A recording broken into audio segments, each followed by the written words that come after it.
Hey everyone! Welcome to our deep dive into the fascinating world of chess openings. Chess openings are the first few moves in a game, and they set the stage for the entire match.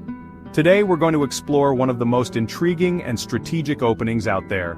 Today we're diving into a cool opening called the English opening. This opening is named after the English chess master Howard Staunton, who popularized it in the 19th century. It all starts with moving your c-pawn 2 spaces forward, 1 c4. This simple move can lead to a complex and rich game. Unlike openings that start with the e-pawn or d-pawn, the English opening is less direct. It doesn't immediately aim for the center but rather controls it from the flanks. It's like setting a trap, slowly building up pressure. This can be very disconcerting for your opponent, who might not be sure how to respond. Moving the c-pawn might seem small, but it's a big deal strategically.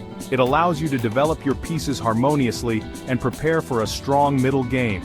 You're controlling the center of the board from the side, making your opponent react to you. This indirect control can be very powerful. This gives you lots of options later in the game. You can transition into different structures and plans based on how your opponent responds. The English opening is super flexible.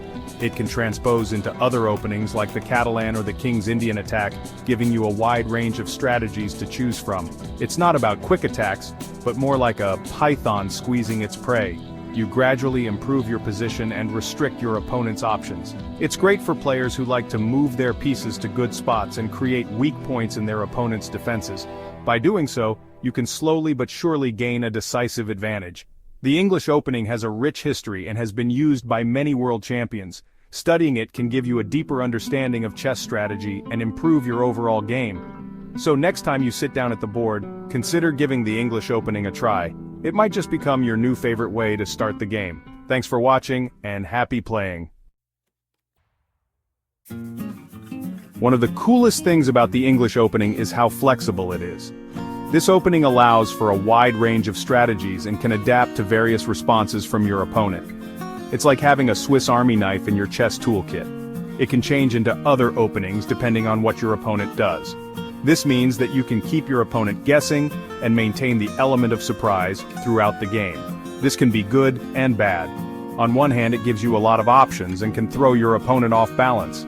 On the other hand, it requires you to be well versed in multiple openings. For example, if your opponent replies with a 5, the game can become like a Queen's Gambit declined. This is a solid and respected opening that can lead to rich strategic play. If they play nf6, it might turn into a Reti opening or a King's Indian defense. Both of these openings have their own unique characteristics and require different approaches. So, you need to know a little about a lot of openings. This can be daunting for beginners, but it's also a great way to improve your overall chess understanding. This flexibility can be tricky if you're new to chess. It can feel overwhelming to keep track of all the possible transpositions and variations. It's like navigating a maze. Each turn and twist can lead to a new path, and you need to be prepared for whatever comes your way. Without a good plan, you might get lost. But with practice and study, you can master the art of transpositions and use the flexibility of the English opening to your advantage. To really get good at the English opening, you need to understand pawn structures. The way you position your pawns can make or break your game, and where to put your pieces. Each move you make should be part of a larger strategy, aiming to control key squares and create opportunities. One important idea is the Fianchetto. This is a powerful setup that can give you a significant advantage. This is where you put your bishop on a long diagonal like b2 or g2 behind a line of pawns. This setup allows your bishop to control a lot of space on the board. This bishop becomes super strong, controlling important squares. It can be a real thorn in your opponent's side, making it difficult for them to execute their plans. The English opening often creates an uneven pawn structure. This can lead to a dynamic and complex game where both players have to be on their toes. This makes the game unbalanced, and both players have different plans. White might focus on controlling the center, while black could aim to counterattack on the flanks. White often uses the open c-file for their rooks, taking advantage of the open lines to exert pressure on black's position.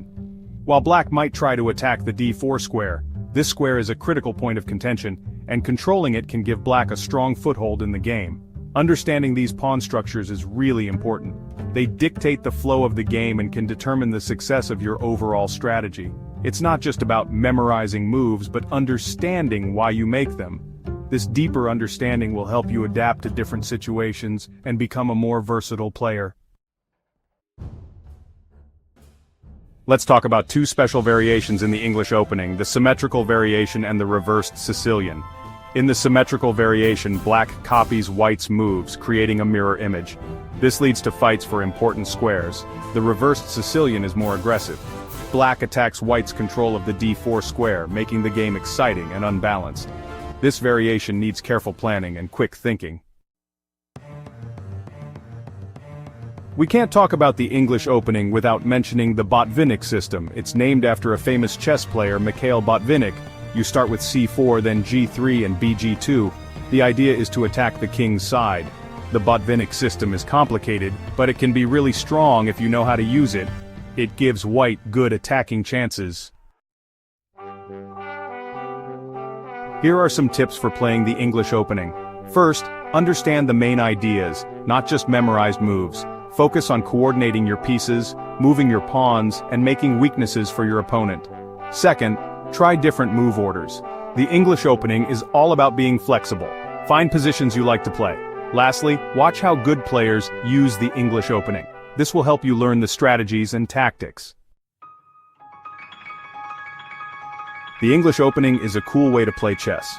It's about being patient, understanding positions, and being a little creative. It might not be as flashy as other openings, but it's very satisfying to slowly outsmart your opponent. So give the English Opening